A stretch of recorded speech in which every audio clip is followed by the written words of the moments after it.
但是它是因为夏洛特的这个 IP， 然后它延伸你是 IP 周边的比喻。我现在能体会这种明星的感觉，就明星就觉得自己不红了。你为什么能体会做明星的感觉啊？是什么让你有这个感觉？我们 Oh My Grid 的节目主题呢是生计、生活、生意。今天我们就请来了阿怪，手账达人。大家好，我是阿怪。然后呢，我是一个很多年的手账爱好者。手账呢，其实它就是一个装饰的可能稍微比较好看一点的日记，或者是一个工作笔记，都是可以这样理解的。反正你每天写一点东西下来，那就都算手账的一种形式。那我是喜欢手账比较长的时间了，大概有20几年，是一个初期牛马的故事。就是大学毕业以后进到了一家中国台湾的一家企业，然后我们那个主管他是一个比较严格的一个中国台湾人，然后他是希望我们每天到公司以后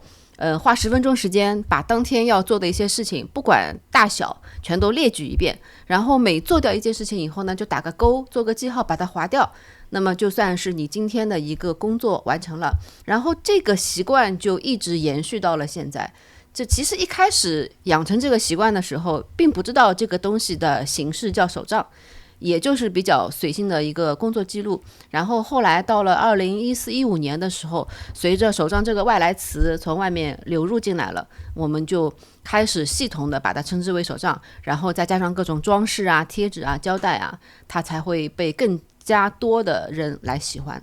我从小我就是知道这个事情叫手账，但我不知道原来这个是一个外来词。其实是从日本传来的一个词。日本的手账文化很厉害，就他们每年到了6、7月份的时候，各大文具店、商场、杂货店里面，他就会上架很多明年的一个本子，就开始已经大家要希望大家去买了，就是你有没有选好你后面一年的手账本。所以他们几乎是就是全民手账的一个国家。就是互联网开始兴起的时候，从那边就传来了很多手账的一些图文啊，一些这个视频啊之类的，以及很多很多信息全都进来了。影响到你现在做手账会有哪些事情？我是从小就是画画之类的手工活之类的会比较自己喜欢，然后也比较受到老师的肯定，就是我很想去学画画。到初中的时候，但是我们那个时候的就是教育价值观会觉得就是学美术的可能后面不太好找工作，所以家长他其实是反对的，不支持我去学美术，就只能当成兴趣爱好，被我悄悄的喜欢着。一直到了高中其实也是一个契机，是塞翁失马焉知非福，就是高考没有考好，然后又碰到那年是扩招呢，然后有很多院校他就开了那个艺术设计类的这种美术类的这个专业，然后正好我的父亲他就当时就还蛮支持我去读这个专业，开了很久的助动车帮我到上海比较偏远的一个地方学校去帮我报的名，然后呢我就顺利的进入了这个比较专业的一个学科吧，艺术设计类的这个学科。其实是这个爱好受了我的专业很大的影响。但你当时在工作的时候需要经常加班吗？从2013到18，其实那个时候是好多互联网特别这个 booming 的时候。但是我那个时候可能还好，它是一个比较正规的一个民营企业，还算做的比较大的。在这个公司做到几年以后就开始升主管了，就是我的上面直接就是老板。第一次裸辞的时候就会觉得就每天花在开会上的时间有点多，然后其实我自己真正喜欢做的事情还是设计。所以后来就衡量了一下，还是需要动手。所以我今天到了阿怪这边以后呢，我觉得首先要感谢一下阿怪给我们提供了一个那么棒的场地，免费的蹭了一下，然后找到了我的童年。第一份工作，因为你说气死人嘛，很闲嘛，其实会不会就是说利用工作之余的时间，然后做一下你现在兴趣爱好的，然后有没有借这个机会赚一点外快啊？其实我觉得我们现在每个人生活在这个社会上面，首先就是要维持生计一个事情，对吧？然后才会有爱好啊什么的。当时下班以后的这个事情，我倒是觉得现在的年轻人倒是可以好好利用起来的。就是2009年的时候，我的大女儿出生以后，反而因为那个时候其实精力更分散了以后，下班的后面的时间私人时间会比较少。等到他睡觉以后，10点以后差不多我才有自己的1到2个小时去干我自己喜欢的事情。而且那个时候我已经找到了就特别喜欢的事情，就是做那个手工的本子。就是我给我的女儿做了第一本这个宝宝相册。这个本子是我当时第一本做的手工本子。当时做它的契机是因为我想给我的女儿放一些照片做一个相册，但是我找不到特别满意的，所以我就自己动手做了。比方说刚刚出生啊，或者1周岁啊，然后家里的人给他第一次喂奶啊，过的第一个年。这个字写的也很漂亮，哎，我前面也说了，是不是？这个字写的稍微好点，也是归功于我的父亲。小时候写字课的作业，我但凡有一页里面有几个字写的不好，他就给我全部擦掉，然后就重新写。然后这个就是第一个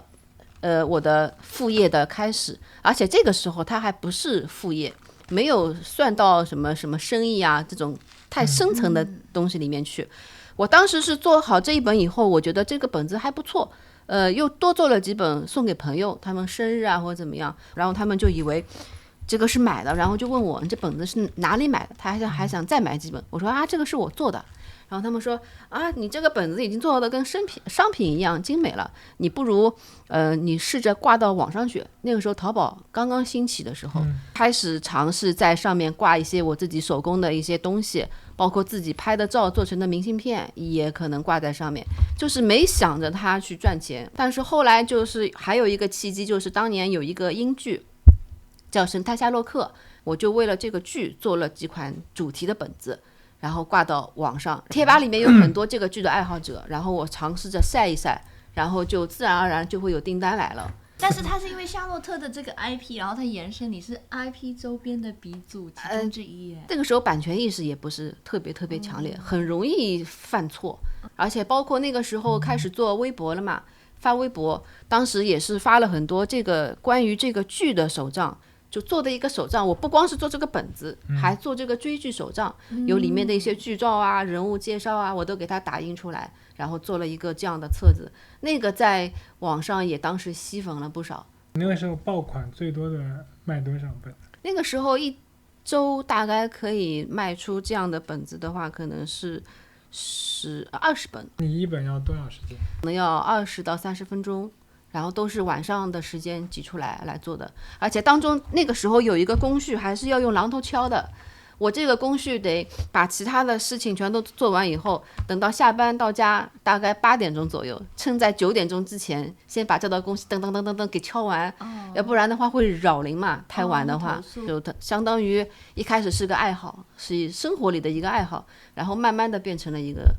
生意。你当时这一本零售价是多少钱？可能刚刚开始定价的时候还没有太大自信，当时一本是88块这样子，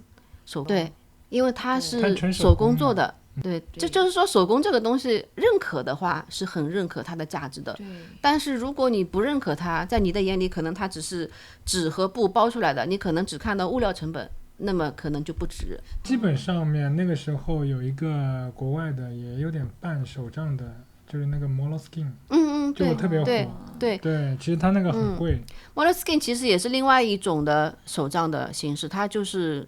有些是满字档，它就是不贴不画，它就是纯写字。然后还有一种是在上面画草图，但是不贴贴纸这种的，这种是比较欧美。有一段时间是很流行的，包括那个叫印象笔记。对，他后来还出了那个还有电子版的。对，我这样帮你算笔账，其实还可以，20本对吗？然后那个也是短期的好吗？那个剧后来放完了。那你可以挖掘新剧嘛。新剧就是这个东西就是如果你自己不是特别热爱的话，就没有说服力。后来就很少有剧能那样程度的吸引到我，因为那是个双男主的剧，而且我初中的时候就很喜欢这个夏洛克，但是它有一个问题是它每一季间隔太长了，要2年。对，它只有这段时间在播的时候可能热度特别高，然后那段时间可能销量就好一点。但是停了以后，大家在等下一季的这个2年之间，可能它就是完全销声匿迹的。所以我感觉阿怪还是建立在自己热情之上的这个生计，就是没有说是往这个生意的角度，对商业的，对，所以现在你说手账市场里面有很多就是生意可以做，就是比方说这个款式热了爆了，有很多商家就会都去做这个款式，但是我就是比较坚持自己的一个我在用的东西，我喜欢的东西我才去做，不是说有市场我就去做，还是比较以自我为中心吧，可能是。那你后面裸辞是因为这个羽翼已经丰满了是吧？也没有特别丰满啦。其实算一笔账的话，其实可能还不如上班时间的这个收入，因为自由职业的话，它还要牵涉到要给自己交那个社会保险啊之类的，这种里面的账一算就知道了。它其实自己裸辞自己干的话，成本很高的。包括你如果上有老下有小，自己还有家庭，那个开销其实是不小的。那个时候生计稍微有点稳定了，那个时候呢是大号又算比较稳定了，平平稳稳的读个书，不，完全不要小号。我那个时候谁跟我提啊，你养个二胎吧，我要跟他翻脸的。就是你又不帮我养，你凭什么让我生？就是这种感觉。然后那个时候就是在旁人看来，就是啊，你有一份稳定的工作，婚也结了，小孩也生了，就基本上人生的几个重大的节点都已经过去了。就接下来可能就很平稳了，你就在这家公司待到退休，领个退休金就行了。而且我那个第二次裸辞的时候，那家公司还是蛮大的，是个上市公司，然后呢又在里面做的是中层管理的。这家公司做的是什么？也是设计相关的，做产品设计的，也是文具。就是因为已经做到了有一点管理层，然后每天要参与的会特别多，开会占据了大概起码有1周时间的1/3的时间，那留给我的做设计的时间又少了，那种繁琐的文员工作的这种工作量也很大，所以我会觉得我的时间好像不太应该花在这个上面，我还是喜欢做一些创新不一样的东西，所以我就还是从那家公司离开了，离开就开始正式自己的一个淘宝店主啊，还有一个博主的这个运营。我觉得现在做博主啊，他最大的困难可能就是一个自己情绪的一个调整，就是怎么样来消耗自己的会产生的一些内耗，比方说流量焦虑。对，我听到过好多，尤其是大博主，他后面都会有流量焦虑的。我上一个视频，他有1000多万的播放，我这条视频可能只有几百万播放，他可能就开始焦虑了，是我封面没做好。我们什么时候可以到这么高？我说大博主嘛，其实对我而言啊，就我举个例子，我自己的例子，可能上一个播放量有1万多的，这次可能只有500-600，可能我就会想，这个是标题出问题了，还是封面出问题了？为什么互动点赞这么少，对吧？我觉得现在机制也差很远，因为很奇怪，就很玄学。我现在能体会就是明星的感觉，就明星就觉得自己不红了，其实都一样。你为什么能体会做明星的感觉啊？是什么让你有这个感觉？对，所以这个博主的困难就是你要有这样的敏锐度，就什么样的时间发怎么样的东西，它可能才会流量会好一点。但是呢，就是调节好自己，就是不要发了东西就去想着流量。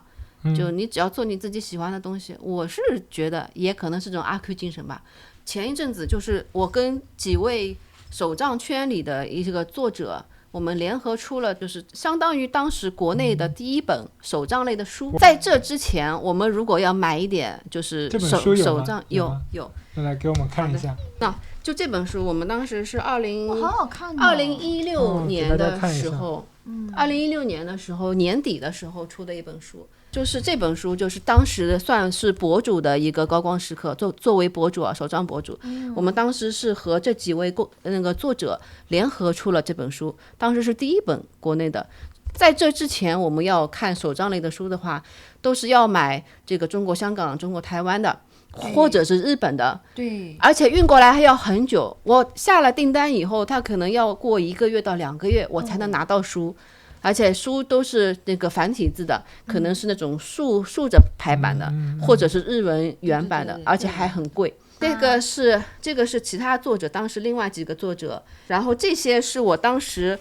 当时我是第一本书那边有一个签售会，然后我的一些很好的朋友，就初中同学一直玩到现在的那些，他们来现场还带他们的女儿，这是我女儿当时她写的自己的名字，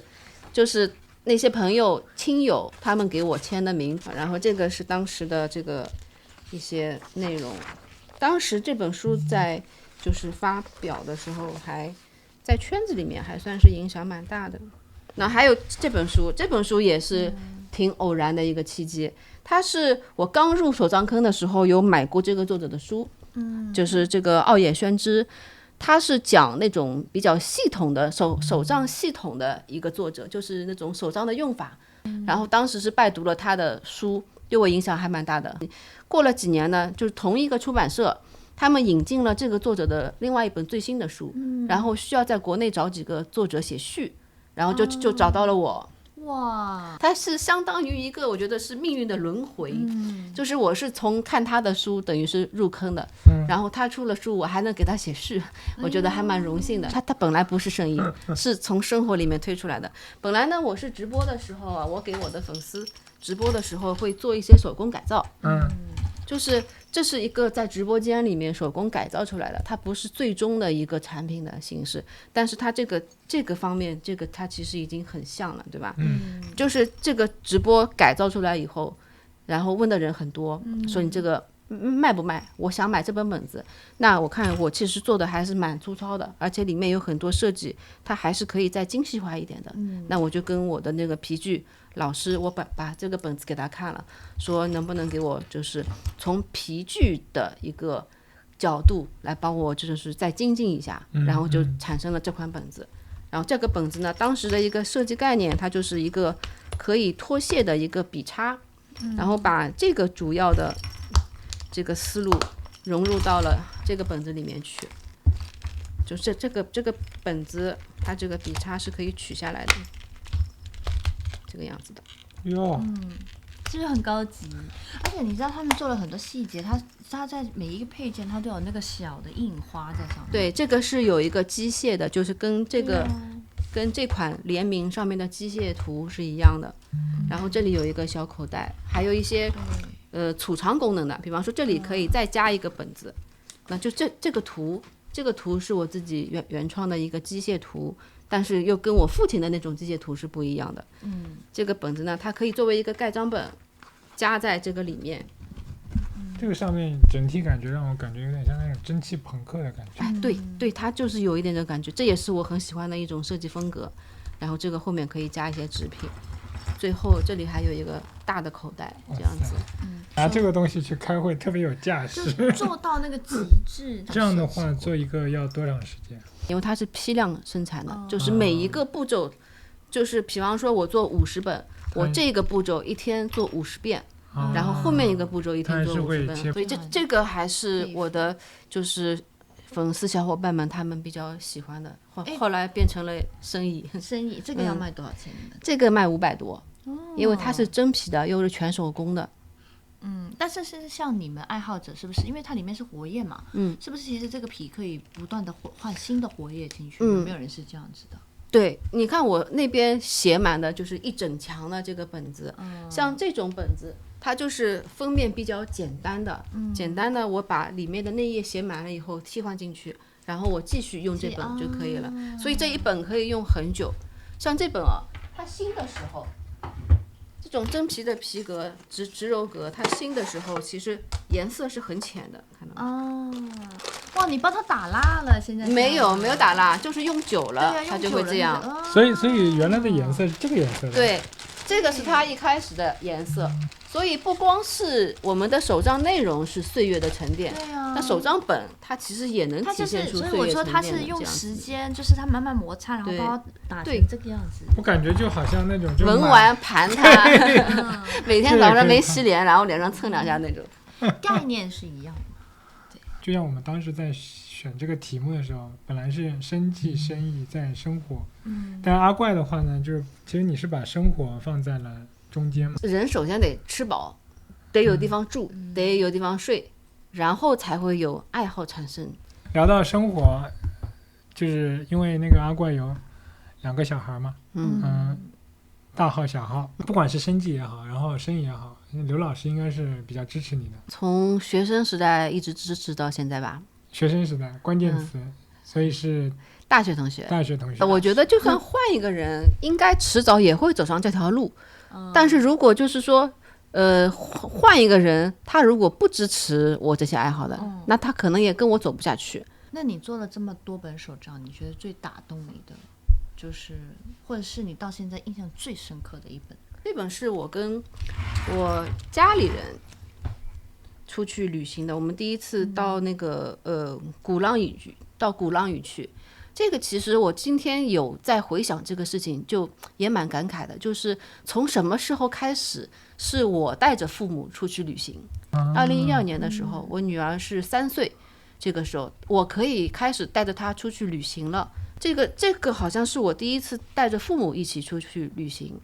是一个开始。到后面就是每一年我会带他们出去一下，因为从这次之前好像一直是童年他们带着我出去到北京啊，到什么地方去，都是这样的一个记忆。从什么时候开始转变出来的？就可能就是从我的孩子出来了，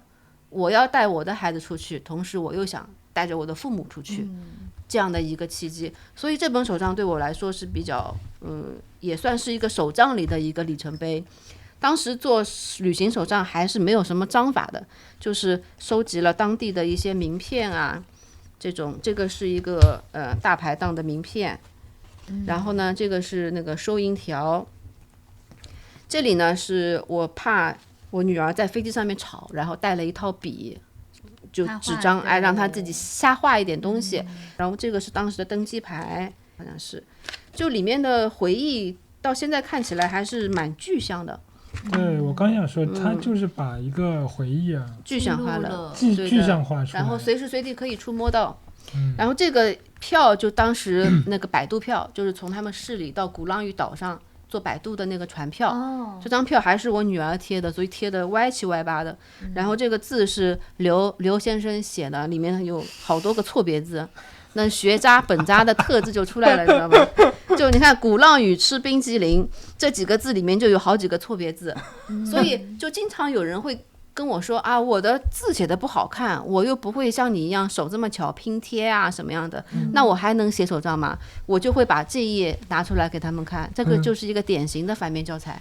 就是不要给自己太多设限，也不要有什么包袱，你写字写的不好，甚至不会写字都没问题。就如果说他们想要做博主的话，你有什么建议吗？要先找对自己擅长的事情，然后呢，你得保证这个擅长的事情能有一定的变现能力，你不能光靠爱发电，对吧？你总得吃饭。就是比方说啊，你要做游戏博主，除非你游戏能力特别强，你做一个兼职的一个个人爱好的话，那你怎么变现？游戏博主本来他接广就还比较难的，其实。然后你要做美妆博主，那这个赛道太多人了，就是你不光得长得好看会化妆，你像那个王七叶，他一开始也是个美妆博主，但是他有搞笑能力，他就是本人也非常上进出镜啊，他有很多各种各样的这个能力叠加在他身上，所以他才能做到被大家都看到。就博主这个事情不是那么容易好做的，就除非家里有一定的经济支持，那可以去试水一下，但是我觉得也不是长久之计，因为他长久以往没有一个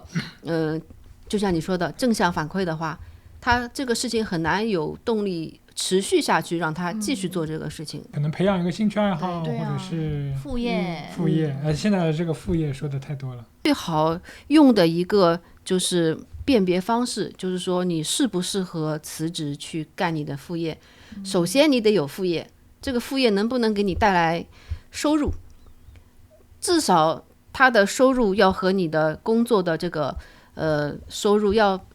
不相上下，或者说没有差的太多，让你去可以放心的放弃工资这一块的收入，你能去做这个副业，那这个是 OK 的。还在上班的时候，你的业余时间拿出一块时间来，不要刷剧，不要刷综艺，你下班的时间你就不管再晚，你拨出一点时间来给你想要做的这个副业往里面投入到一定的阶段，它能给你变现了。这个时候才是你能考虑辞职去做博主这个事情的一个好的契机。因为题目虽然是生计、生活、生意嘛，那我觉得这个过程呢，其实是看到了一个不一样的世界。然后我现在也看到了有越来越多的，就是垂直的细分领域的博主，就展示着他们的才能啊，然后就把它变成了一个有收入来源的东西。就我觉得这其实是给大家一个很多的启发。如果对这个东西感兴趣，或者说你想探索另一个小宇宙，我觉得最好的呢就是亲身来体验一下，就你就会感觉非常的不一样。